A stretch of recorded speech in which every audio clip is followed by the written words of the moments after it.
जी नमस्कार, मैं वास्तुशास्त्री रमेश रिंगोला आपका स्वागत करता हूं आपके YouTube channel Vastu and astrology Vidya में।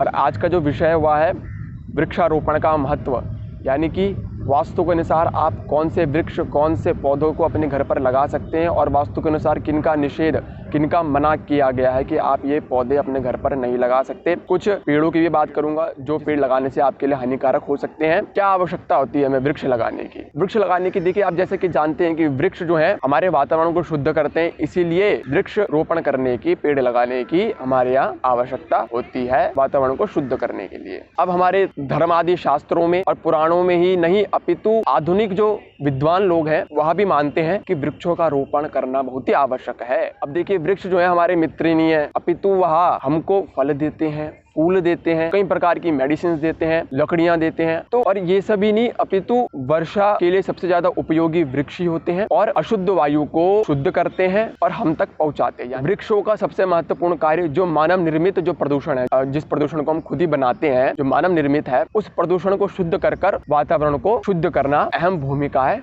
वह है वृक्षों की। अब यदि हम वृक्ष ही नहीं लगाएंगे तो वातावरण की शुद्धि किस प्रकार होगी? इसीलिए कहा गया है वास्तुशास्त्र में कि एक व्यक्ति को अपने जीवन में एक वृक्ष अवश्य ही लगाना चाहिए। अब धर्म आदि शास्त्र क्या कहते हैं? धर्मशास्त्र कहता है कि एक व्यक्ति यदि अपने जीवन में एक वृक्ष को लगाता है तो उसको 8 पुत्रों के समान धन की प्राप्ति होती है। अब घर पर लगाने वाले योग्य वृक्ष, घर पर आप कौन से वृक्ष, कौन से पौधे अपने फ्लैट में आप लगा सकते हैं? तो सबसे पहले तो वास्तुशास्त्र कहता है कि ब्रह्म स्थान पर कोई भी चीज नहीं होनी चाहिए, परंतु उसने ब्रह्म स्थान आंगन में तुलसी का होना बहुत ही शुभदायक बताया गया है। यदि आपके घर में आंगन है तो आप वहां पे तुलसी को स्थापित अवश्य ही करें। तो अब कौन से पौधे आप लगाएं, कौन से पेड़ लगाएं? अंगूर लगा सकते हैं, गुलाब लगा सकते हैं, बिल्व लगा सकते हैं, मोगरा लगा सकते हैं, चंदन लगा सकते हैं, तुलसी लगा सकते हैं, ताड़ का पेड़ लगा सकते हैं, एलोवेरा लगा सकते हैं, मनी प्लांट लगा सकते हैं, स्नेक प्लांट लगा सकते हैं, स्पाइडर प्लांट लगा सकते हैं, रबर प्लांट लगा सकते हैं, पीस लिली लगा सकते हैं। तो ये जो पौधे हैं ये आप छोटी लताओं वाले ही लगाएं, क्योंकि बड़ी लताएं वालों का बिल्कुल निषेध है। जो छोटी लताएं होती हैं जिनमें उन्हीं पौधों को आप लगा सकते हैं। एक्चुअली में ये करते क्या है कि आपके घर पे जो प्रदूषण होता है आपके घर के अंदर, उस प्रदूषण को, उस कार्बन को ये खींचने में बहुत ही सहायक होते हैं और आपके जो एयर होती है, घर के अंदर जो वातावरण होता है, उसको शुद्ध करने में इनकी बहुत ही अहम भूमिका होती है। इसलिए वास्तुशास्त्र ने कहा इन वृक्षों को, इन पौधों को अपने घर पर अवश्य लगाएं, परंतु छोटी लताओं वाले लगाएं। अब कौन से वृक्ष आप, कौन से पौधे आप घर पर ना लगाएं जिनका साफ निषेध कहा गया है? सबसे पहले कहा गया दूध वाले वृक्ष, यानी कि दूध वाले वृक्ष यदि आप अपने घर पर लगाते हैं तो वो आपके मनी को ब्लॉक कर देंगे, धन की समस्याएं होना शुरू हो जाएंगी, इश्यूज पैदा होना शुरू हो जाएंगे धन से रिलेटेड। और यदि आप कांटे वाले वृक्षों को अपने घर पर लगाते हैं तो वह आपके शत्रुओं को, आपके क्रोध को बढ़ा देगा, क्रोध बढ़ेगा तो कई प्रकार की समस्याओं का आगमन होना शुरू हो जाएगा। और यदि आप फलदार वृक्ष लगाते हैं जिनमें फल निकलते हैं तो वह आपके रिश्तेदारों, आपके अड़ोसी पड़ोसियों में जो है लड़ाई झगड़े का कारक हो जाएगा। तो ये तो थे कौन से पेड़ आप घर पर लगाएं, कौन से पौधे आप घर पर लगाएं, अपने फ्लैट पर लगाएं और कौन से ना लगाएं। अब कुछ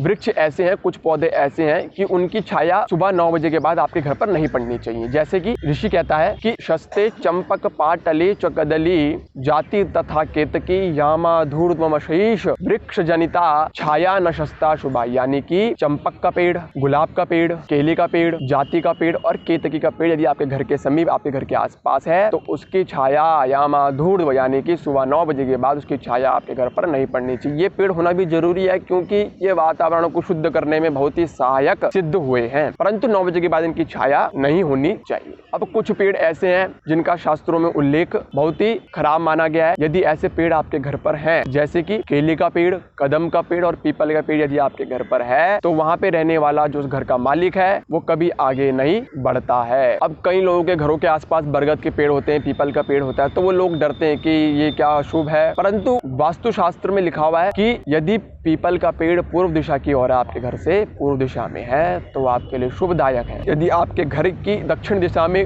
गूलर का पेड़ है तो आपके लिए कल्याणकारी। यदि आपके घर की दिशा के पश्चिम दिशा में बरगद का पेड़ है तो आपके लिए स्वास्थ्यप्रद, स्वास्थ्य को देने वाला होगा। और यदि आपके घर के उत्तर दिशा में पाकड़ का पेड़ है तो आपके लिए कल्याणकारी होगा। परंतु ठीक इसके विपरीत हो जाए, पूर्व दिशा में आपके घर के पूर्व में यदि बरगद हो जाए, बरगद का पेड़ हो, तो वह शस्त्र भय यानी कि आपको जो है रोग देने वाला हो जाएगा, रोगों को प्रदान करने वाला हो जाएगा। और यदि पश्चिम दिशा में पीपल का पेड़ हो, आपके घर से पश्चिम दिशा में पीपल का पेड़ आ गया, तो वह आपको अग्नि से संबंधित यानी कि आपके घर पे अग्नि संबंधित दुर्घटनाएं होना शुरू कर देगा। यदि आपके घर के उत्तर दिशा में गूलर का पेड़ आ जाए तो वह पेट से संबंधित रोगों को देना शुरू कर देगा। और यदि आपके घर के दक्षिण में पाकड़ का पेड़ आ जाए तो वह उदासीनता देना शुरू कर देगा, यानी कि जो उस घर का मालिक है वो बहुत ही उदास रहना शुरू कर देगा, यानी कि उसका ऐसा प्रभाव पड़ेगा कि वो उदास ऑटोमेटिक होना शुरू हो जाए। तो ये तो मैंने आपको बताया कि कौन से वृक्ष, कौन से पौधे आप घर पर लगाएं वास्तु के अनुसार और कौन से ना लगाएं, और कौन से वृक्ष ऐसे हैं जिनकी 9 बजे के बाद आपके घर पे छाया नहीं पड़नी चाहिए, और 3 पेड़ जो घर पर नहीं होने चाहिए उनका भी मैंने आपको इनके बारे में बताया है। अब आगे आने वाली वीडियो में मैं आपको ये बताऊंगा कि कौन से काल में, कौन से समय में, कौन से शुभ समय में आप वृक्षारोपण कर सकते हैं, क्योंकि अच्छे समय में करेंगे तो आपका उसका शुभ फल प्राप्त होगा। और एक पेड़ की दूसरे पेड़ से कितनी दूरी होनी चाहिए, कितने इंचेस दूरी होनी चाहिए, उसका भी मैं आपको प्रमाण बताऊंगा। और कौन से काल में, यानी कि कौन से काल में, कौन सी ऋतुओं में आपको किस प्रकार से पेड़ों या पौधों में पानी देना चाहिए वास्तु के अनुसार, वो भी मैं आपको आने वाली वीडियो में बताऊंगा। तो अभी के लिए इतना ही। अगर वीडियो पसंद आई हो तो लाइक और शेयर जरूर करिए और कमेंट करके अपनी राय जरूर दें। और ऐसी ज्ञानवर्धक वीडियो देखने के लिए चैनल को सब्सक्राइब करना ना भूलें। मिलते हैं अगली वीडियो में, तब तक के लिए नमस्कार।